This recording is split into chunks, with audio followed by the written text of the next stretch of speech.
I worked on a show for Julie Andrews. Julie Andrews had a sitcom in the mid-'90s. It was only 6 episodes and out.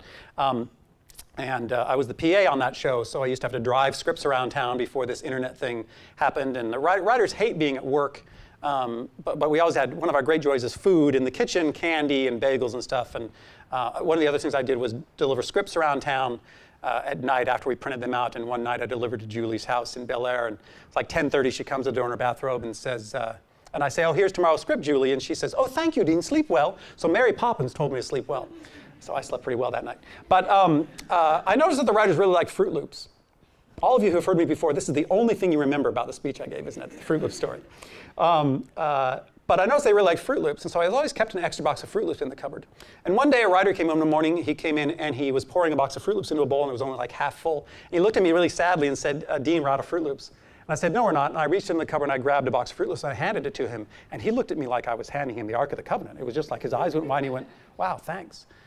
And I'm convinced if it were not for that moment, I wouldn't be standing here as a quote-unquote successful TV writer, and I'm serious. Because I think that writer noticed, if this guy notices our needs so much at this level, maybe I can trust him in the writer's room when we're breaking stories to hold the pen. That's not what he said when he invited me into the writer's room the next week to hold the pen, but that's what happened.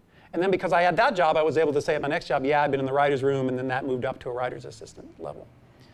So the moral of that story is if you want to be great in the kingdom of Hollywood, learn to be a servant of all, right? It's not rocket science. We have this little thing, it's a commandment that we have to do that actually makes us better at any job we take than anybody else, right? And so you get to do that because it's a command. So whether you come to Hollywood or wherever you go to fix the culture, to affect the culture, if you want to be great, learn to be a servant of all. If your job is to keep the coffee pot full, all you have to do is keep the coffee pot full better than anybody else, and you'll get noticed. And I don't even drink coffee, and this is absolutely true. I've hired about 40 PAs by now, and only about 20 of them know how to keep the coffee pot full.